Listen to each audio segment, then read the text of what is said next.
Hello friends, எல்லோரும் எப்படி இருக்கீங்க? இன்றைக்கி நம்ம welcome to our channel Susie's kitchen. இன்றைக்கி நம்ம வந்து அரிசி உப்புமா எப்படி செய்கிறதுன்னு பார்க்க போகிறோம். அதுக்கு தேவையான பொருள் என்னென்னு பாருங்கள். நான் வந்து இந்த டம்ளரில் ஒரு பெரிய டம்ளர், இதில் ஒரு டம்ளர் ரைஸ் எடுத்துருக்கேன். இது வந்து டிஃபன் அரிசியும் நீங்கள் எடுத்துக்கலாம், புழுங்கல் அரிசி எடுத்துக்கோங்க. நான் வந்து சாப்பாட்டு அரிசி எடுத்துருக்கேன், சாதம் வடிக்கிற அரிசி ஒரு டம்ளர் எடுத்துக்கோங்க. இதில் வந்து அரை டம்ளர் துவரம் பருப்பு எடுத்துக்கோங்க. காரத்துக்கு வந்து மிளகு கொஞ்சம், சீரகம் கொஞ்சம், இது மூணையும் நம்ம வந்து மிக்சியில் ரவை பதத்துக்கு உடைச்சிக்கணும்.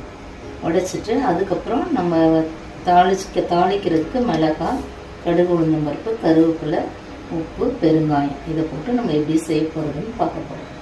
இப்போது இந்த மாதிரி நம்ம ரவை பதத்துக்கு உடைச்சிருக்கோம் பாருங்கள்.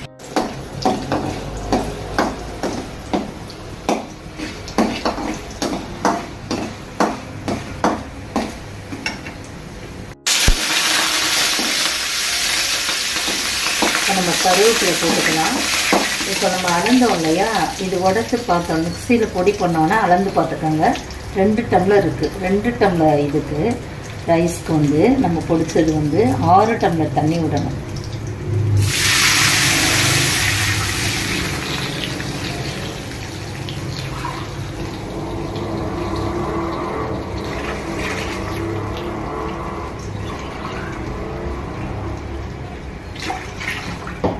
ஆறு டம்ளர் தண்ணி விட்டுருக்கோம். ஏன்னா இந்த அரிசி மண்ணு வேகணும், அதனால் கூட கொஞ்சம் தண்ணி, 2 டம்ளருக்கு 6 டம்ளர் தண்ணி விட்டுக்கோங்க. தேவையான அளவு உப்பு போட்டுக்கலாம். இந்த தண்ணி நல்லா கொதிக்கட்டும். நம்ம ஃபுல் ஃப்ளேமில் வச்சிடலாம். அடுத்து நல்லா கொதிக்கட்டும். இப்போ நல்லா தண்ணி கொதிச்சிருச்சு பாருங்கள்.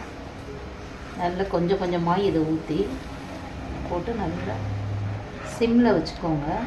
சிம்மில் வச்சுட்டு நல்லா கைவிடாமல் கிண்டணும்.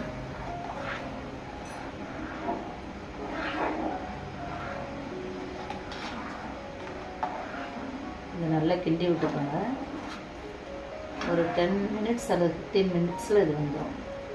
10 to 15 மினிட்ஸ்க்குள்ளே நல்லா வந்துடும். மீடியம் ஃப்ளேமில் வச்சுக்கலாம். அதுக்கு